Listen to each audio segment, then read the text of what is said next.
계속해서 부활절 이후로 연이어지는 말씀인데요.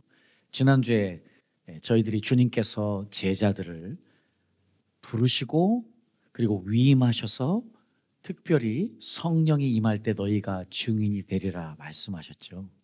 그래서 저희들이 이 증인이라는 단어를 가지고 지난 시간에 증인은 목격자, 마루투스는 예수님의 죽으심, 다시 사심, 승천하심을 경험한 제자들이 그 경험한 것을 목격한 것을 나누는 것으로 시작하는 것, 바로 증인은 목격자라고 말씀드렸습니다. 그리고 보고 들은 것을 전달하며 목숨을 다해 그 일을 감당하는 순교자가 되는 두 가지 뜻을 가지고 있다고 말씀드렸습니다. 그래서 여전히 예수님 믿는 저희들에게도요, 이 땅을 증인으로 살아갈 때에 이 증인이 가진 두 가지의 뜻, 목격자와 순교자, 이것이 우리가 이 땅을 살아가는 자세라는 것을 잊어서는 안 되겠는데요. 실제로 제자들은 문자적으로 자신들이 목격한 예수님을 전하면서 문자적으로 순교했기 때문에 요한을 제외한 10명의 순교자들의 상황을 잠깐 간단하게 여러분들에게 설명드렸었지요. 그 이야기 들으면서 여러분들 아마 많이 쫄리셨을 거예요. 우리도 나도 저렇게 순교해야 되나. 자, 그런데 어쨌든 그래서 제가 어떤 한 목사님이 세 가지로 순교를 나눈 것을 말씀드렸는데, 첫째는 그 11명의 제자들처럼 그렇게 실질적으로 순교했던 적색 순교를 하신 분들이 있고, 사실 여전히 지금 이 시간에도요, 이 세계에서 예수님을 믿는다는 이유로 순교당하신 분들이 아주 많이 있습니다. 지금도 많아요. 여전히 이런 일들이 일어나고 있거든요.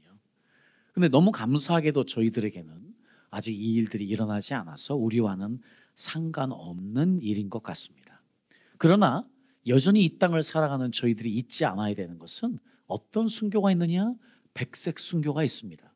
그 전에 하나님을 사랑하는 사람들이 수도원에 들어가서 모든 것을 주님께 드리고 기도의 삶을 살았던 것처럼 그런 순교가 될 수 있지만, 우리는 이 세상에 보냄받은 자로서 그것도 우리에게 어울리는 순교는 아니에요.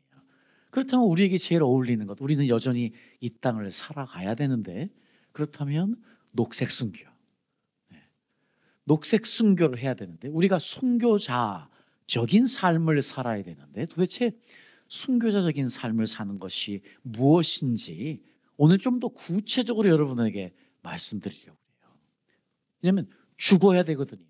죽을 각오하는 것이거든요. 그래서 여러분이 생각하는 것처럼 예수님 믿는 것은 그렇게 쉬운 일이 아닌 것이 어떡하죠? 네. 실제로 우리 모두는 증인으로 부름을 받았기 때문에 적어도 증인이 의미하는 그 뜻을 우리가 잘 알고 있다면 우리는 자연스럽게 그리고 당연히 순교자적인 삶을 살아야 되는데, 예수님이 그래서 계속해서 제자들에게 말씀하셨잖아요. 누구든지 제 목숨을 구원하고자 하면 잃을 것이요, 누구든지 나를 위하여 제 목숨을 잃으면 찾으리라. 제자들에게 너희가 죽고자 하느냐 그러면 산다 그랬더니 제자들이 진짜 죽었어요. 그런데 살았지요. 자, 예수님께서 지금 이 말씀을 하시기 전에요, 어떤 이야기를 하셨냐면요, 우리 마가복음 16장 24절에 보면은요, 이에 예수께서 제자들에게 이르시되 아무든지 나를 따라오려거든 자기를 부인하고 자기 십자가를 지고 나를 쫓을 것이니라. 이 이야기를 먼저 하셨어요. 자, 지금 예수님께서 우리 모두가 목숨 걸고 예수님을 따르라고 말씀하시는데, 그 전에 먼저 제자들에게 이렇게 말씀하셨대요. 아무든지 나를 따르려거든 자기를 부인하고 자기 십자가를 져야 한다. 예수님께서 이 같은 이야기를요, 누가복음이 기록을 하고 있는데 여기는 다른 장소에서 또 말씀하셨어요. 그래서 밑에 누가복음 9장 23절에 보니까 여기에서는 제자들에게 이야기하신 것이 아니고 무리들에게 이야기하셨어요. 그러니까 한 번은 제자들에게 이야기하면서 아무든지, 에브리바디예요. 그러니까 누구든지 예수님을 따르고자 하면 뭐 해야 돼요? 자기를 부인해야 된대요. 누구든지 예수님을 따르고자 하면 자기 십자가를 져야 된대요. 그래야 예수님을 따를 수 있대요. 한 번은 제자들에게, 한 번은 함께한 모든 무리들에게 말씀하신 것이 마가복음과 누가복음에 정확하게 기록되어 있어요. 예수님이 지금 이 말씀을 하시면서 그 다음에 이어진 것이 살고자 하느냐 죽어라. 왜? 죽어야 산다. 그리스도인들은 죽어야 사는 존재들입니다. 이 진리를 위해서 예수님이 죽으시고 사셨습니다. 자, 그러니 우리가 이 땅을 살아갈 때 죽으려고 하는 노력을 하지 않으면 안 돼요. 왜냐하면 죽지 않으면 살 수 없기 때문이죠. 자, 그래서 그리스도인들에게는요, 지금 무엇이 처음이냐? 예수님을 믿는 누구든지 못해야 돼요? 자기를 부인하는 것. 그래서 자기를 부인하는 것은 우리 믿음의 첫 단계예요. 자기를 부인하는 것, 이게 첫 단계예요. 자, 그런데 이 자기를 부인하는 것은요, 자기 상실이나 자기 거부가 아니에요, 사실은요. 이 자기를 부인한다는 것은요, 자기가 누군지를 알 때에 할 수 있는 거예요. 그래서 저는 여러분들에게 누가복음 5장 말씀에 준비는 안 돼. 누가복음 5장에 어떤 말씀이 있냐면요, 지금 예수님께서 게네사렛 호수에 오셨어요. 누구를 만나기 위해서? 베드로를 만나기 위해서. 그때 배 두 척이 거기 있었습니다. 근데 예수님이 그 배 두 척 중에 한 배에 올랐는데 그 배가 바로 시몬 베드로가 있던 배예요. 근데 지금 그 당시에요, 지금 바로 이 순간에 베드로와 지금 여러 어부들은 지금 하루 종일 밤새도록 고기를 잡으려고 했는데 한 마리도 잡지 못했어요. 그래서 지금 집에 돌아가려고 아주 무거운 마음으로 그물을 씻고 있었어요. 정리하고 있었어요. 자, 그때 예수님이 오셔서 배에 타시고 깊은 곳으로 가자. 그 깊은 곳에서 그물을 던져라. 실제로는요, 어부들에게 깊은 곳으로 그물을 던지는 이야기는 아주 어리석은 거예요. 왜냐하면 깊은 곳에 던지면 물고기를 잡을 수 없어요. 근데 예수님이 지금 밤새도록 한 마리도 잡지 못한 베드로에게 지금 인간의 생각을 뒤엎어서 비이성적인 지금 명령을 하십니다. 거기에 순종하지요. 많은 고기들이 잡힙니다. 그랬더니 베드로가요, 예수님께 무릎을 꿇고 이야기합니다. 나는 죄인입니다. 그 전에요, 주님, 나를 떠나십시오. 나는 죄인입니다. 여러분, 자기 부인은요, 자기를 부인한다는 것은 바로 무엇이냐? 내가 누구인지를 확인하는 것부터 시작이 되는 거예요. 그러니까 우리도 정말 자기를 부인하는 삶을 살기 원한다면 어떤 고백이 우리 안에서 흘러나와야 되느냐? 주님, 나는 죄인입니다. 이게 가장 큰 은혜임을 믿습니다. 근데 사실은 우리가요, 예수님을 믿으면 믿을수록 우리의 연수가 늘어나면 늘어날수록 제일 힘든 게 뭔지 아세요? 죄인이란 고백이에요. 마치 우리가 이 땅에 거룩한 존재로 살아가는 것 같은 종교성이 얹어집니다. 우리 안에 종교성이 얹어지면 이 고백이 나오질 않아요. 이 고백이 나오질 않으면 위선이 우리를 덮습니다. 이 고백이 나오지 않으면 그리스도인인 척하고 삽니다. 누가 진정한 그리스도인이냐? 자기를 부인하는 사람. 누가 자기를 부인할 수 있느냐? 내가 누구인지를 아는 사람. 지금 베드로에게 그 은혜가 임한 거예요. 나는 죄인입니다. 자, 그래서요, 자기 부정은요, 자기 상실이나 자기 거부가 절대 아닌 거예요. 자기를 확인할 때에 시작되어지는 것임을 우리가 분명히 이 사건을 통해서 알 수 있는 것처럼요, 저에게도, 여러분들에게도 베드로에게 임했던 이 은혜가 매일매일 넘치기를 축복합니다. 우리 마음 깊은 곳에서 나는 죄인이라는 고백과 함께 내 죄성이 주님께 올려드려질 때에 그게 바로 자기 부인의 시작이기 때문이거든요. 문제는 이것이 매일 매일. 그래서 우리가 아까 말씀해요. 누가복음 보십시오. 지금 마가복음은 매일이라는 표현이 빠져 있어요. 그런데 누가복음 9장 23절은 무리에게 이르시되 아무든지 나를 따라오려거든 자기를 부인하고 날마다 자기 십자가를 지고 해요. 그 나를 부인하는 것, 이거 사는 것이 매일매일 있어져야 되는데 계속해서 말씀드리지만 우리의 마음이 무뎌지면, 우리의 마음이 세상을 향하면, 우리 마음에 주님이 주인 되지 않으면 이 고백이 쉽게 나오지 않아요. 그러니 우리에게는 이게 굉장히 중요한 말씀인 것이지요. 자기 부인은 자기 확인부터 시작이 되는데, 자기 고백부터 시작이 되는데, 자, 그런데 예수님께서요 그냥 끝내시지 않습니다. 주님, 나를 떠나십시오. 나는 죄인입니다.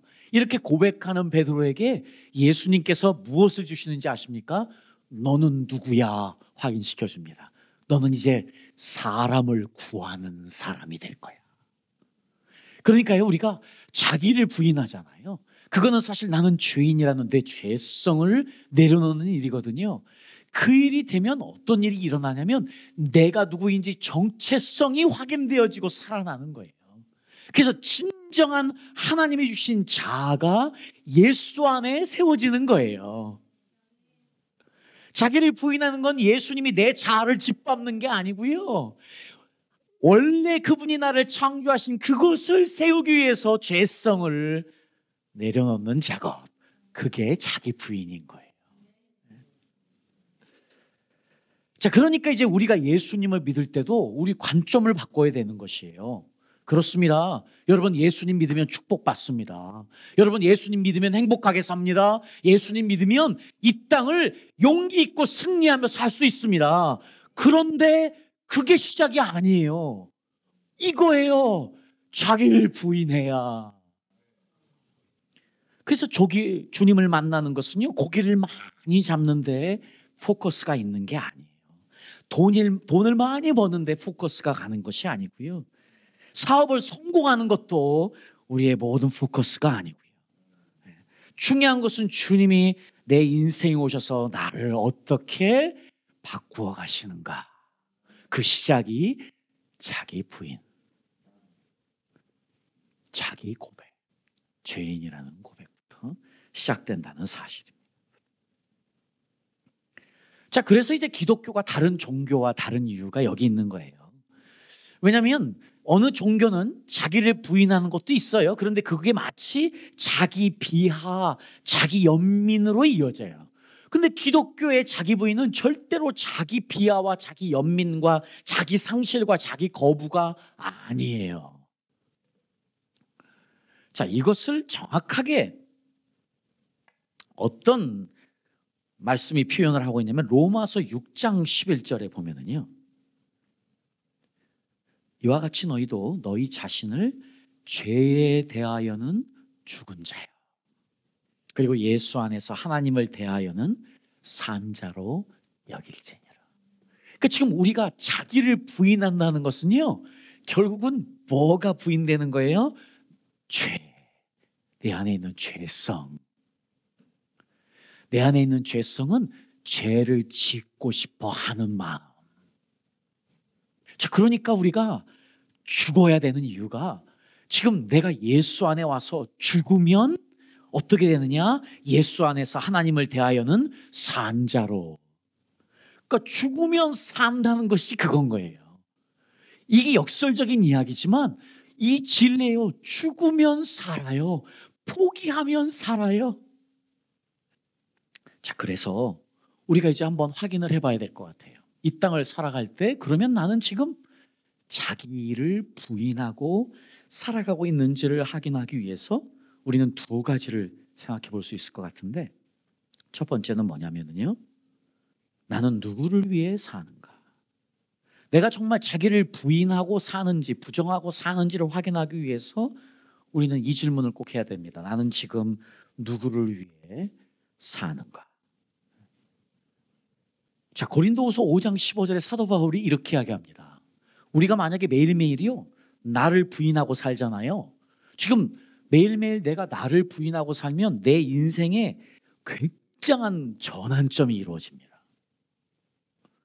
왜 그런 줄 아세요? 내가 나를 부인하고 산다는 것은 정확하게 고린도서 5장 15절 말씀에 저가 모든 사람을 대신하여 죽으심은 산자들로 하여금 다시는 저희 자신을 위하여 살지 않고. 자, 어려운 이야기들입니다. 예수님 믿으면 좋고 행복한 일만 있었으면 좋겠는데, 예수님 믿으니까 그다음부터 인생의 관점이 바뀌어지는 거예요. 이 땅의 모든 사람들은 자기를 위해 살아요. 이 땅의 모든 사람들은 자기 가족을 위해 살아요. 여러분, 그것이 중요한 거 중요하지요. 왜냐하면 모든 것은 자기 사랑으로도 시작되어지는데 그것은 가는 과정에서 일어나는 일이지요. 시작은 어디냐? 우리 그리스도인들의 시작은 무엇이냐? 우리는 더 이상 나를 위해 사는 사람이 아니라는 거예요. 다시는, 사도 바울이 여기서요, 다시는이라는 표현을 씁니다. 그 말은 뭐예요? 그 말은 뭐냐면 예수님을 믿기 전까지 우리는 다른 모든 사람들처럼 어떻게 살았어요? 나를 위해 사는 사람이었어요. 근데 이제 예수 안에 사는 사람은 나를 위해 더 이상 살지 않아요. 이게 첫 번째예요. 지금 자기 부인이 되는 사람은 자기만을 위해 살지 않아요. 그런데 우리 그리스도인들이 이기심이 많다 하는 이야기를 들으면 그건 문제가 있는 거죠. 우리가 이기적이라는 이야기를 들으면 그건 문제가 있는 거예요. 우리가 내가 먼저 보이고 내 가족이 먼저 보이고 내가 먼저 보이면 그건 자기 부인을 실패하고 있는 그리스도인인 거예요.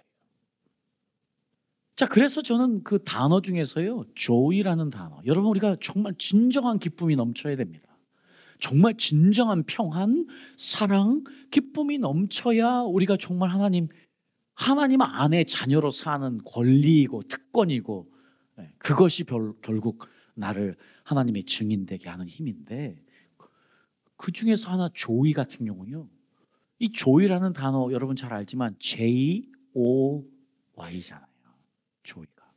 근데 어쨌든 이거를 만든 영어가 그분이 이것을 생각했는지 몰라도 너무나 분명하게 J, Jesus first, O, others second, Y, you third. 예수님 먼저, 다른 사람 두 번째, 나는 세 번째. 이게 기쁨이에요. 이게 진정으로 자기를 부인하는 사람들에게 임하는 축복입니다. 어떻게 하겠습니까? 그러니 우리는 더 이상 자기를 위해 사는 이기심을 내어놓아야만 합니다. 그래서 이제 마지막 때에 사도 바울이 전에도 말씀드렸지만 디모데후서의 마지막 때에 이 땅에서 일어나는 많은 것 중에서 첫 번째가 뭐예요? 사람들이 자기를 사랑합니다. 그러니 지금 시대에는요, 모든 것이 자기 위주예요. 근데 우리 그리스도인들은 지금 이 세상의 가르침과 반대의 가르침을 가고 있는 거예요. 지금 반대의 가르침을 가야 예수님을 정확하게 따를 수 있는 사람이 되는 것을 이야기하고 있습니다. 자, 그런데 우리는요, 자기를 부인하지 않으면 절대로 다른 사람을 나보다 우선적으로 생각할 수 없어요. 그러니까 우리 아이들도 보면요, 아이들도 뭐 나눠줘 보세요. 아이들도 뭐 나눠주면 혹시나 자기께 다른 사람보다 작으면 바로 손들고 왜 내 건 작아요? 나도 똑같은 거 주세요 하는 것이 아이들이에요. 그러니까 근본적으로 우리는 그런 이기심을 안고 살아가는 것이거든요. 그러니 자기가 부인되어지지 않으면 여전히 우리는 나를 위해 사는 사람이 된다. 자기가 부인되지 않으면 예수님을 따를 수 없다.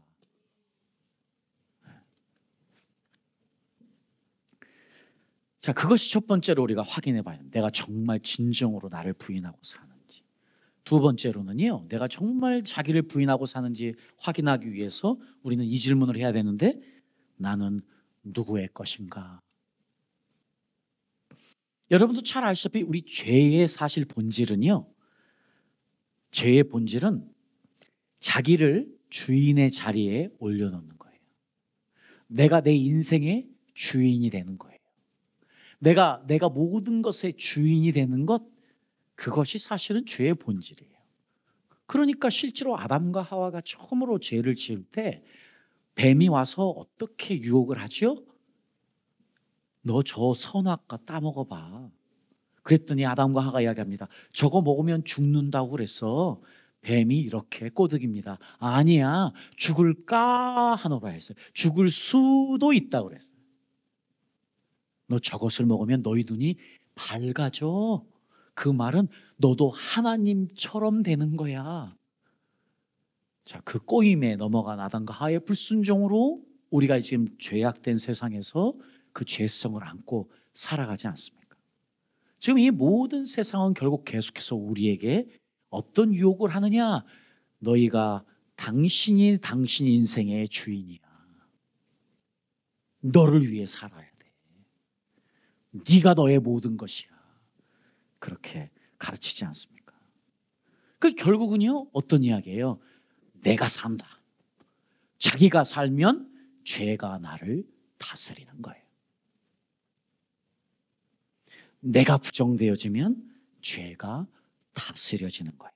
이 이야기를 로마서 6장 13절 14절이 사도 바울이 이렇게 이야기합니다. 우리 다 같이 한번 읽어볼까요? 자, 시작.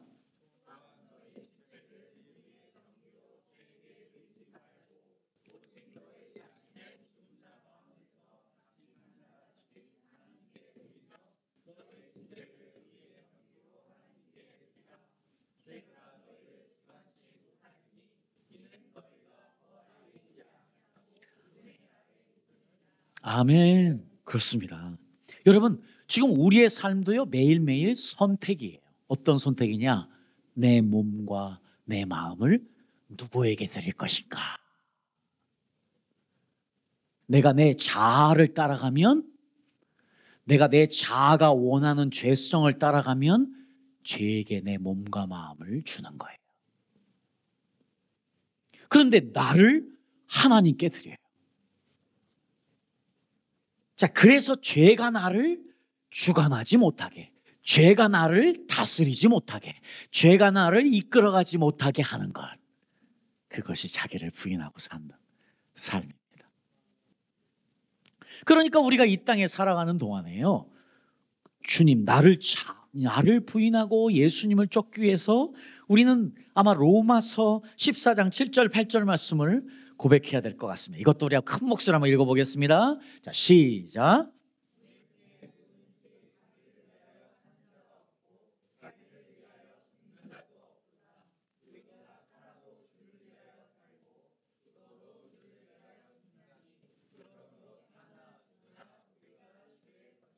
아멘.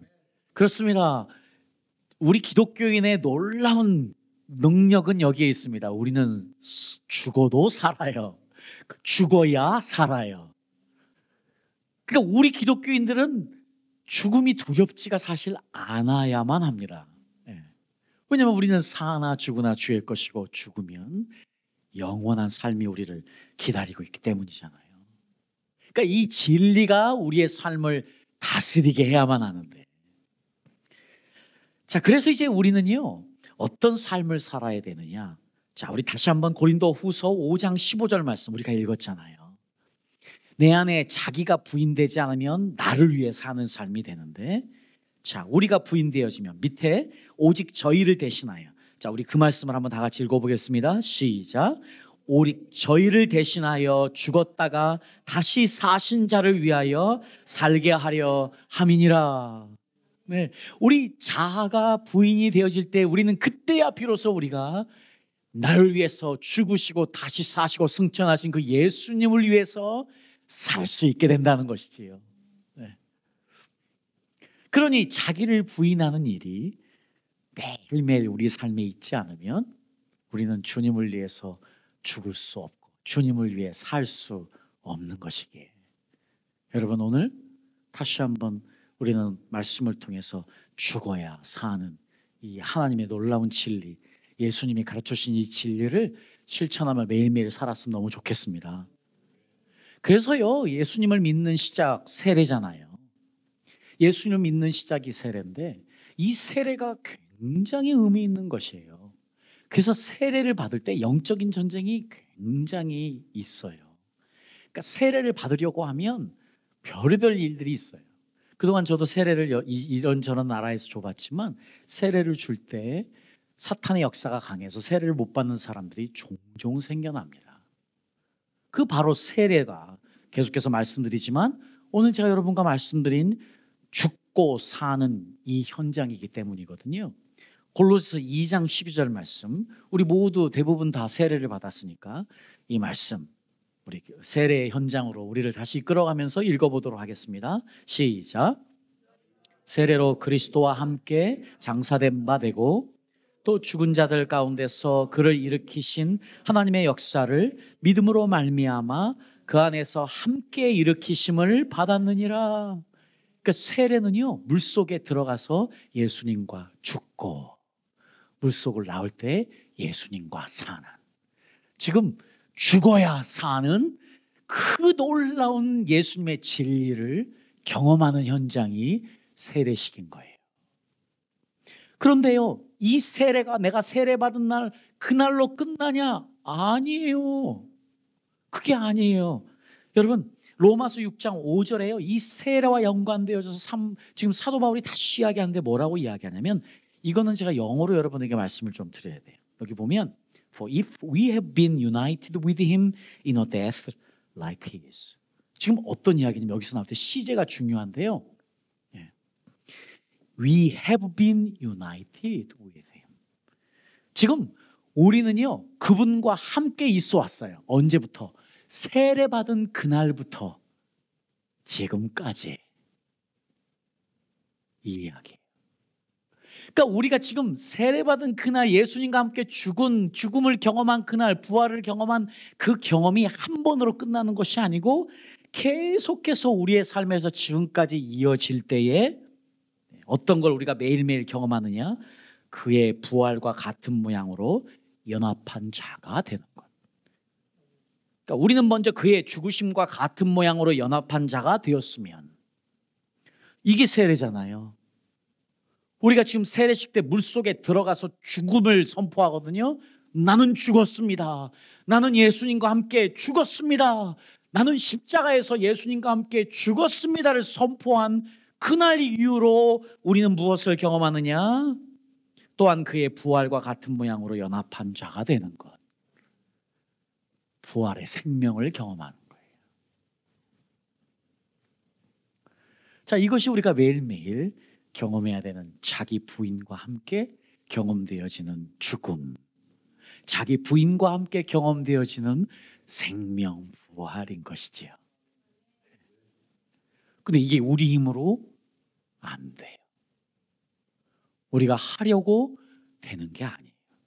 그래서 로마서 8장 11절 14절이 이렇게 이야기합니다. 이 말씀 한번 우리 11절 먼저 한번 읽어보죠. 11절 우리 마지막 말씀이니까 크게 한번 읽어보겠습니다. 네, 시작.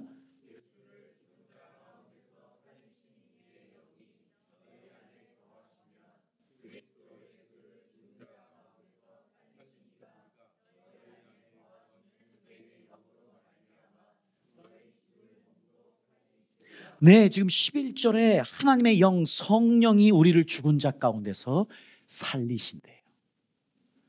자, 그러면 우리 13절 14절 말씀 다 같이 읽어보겠습니다. 시작.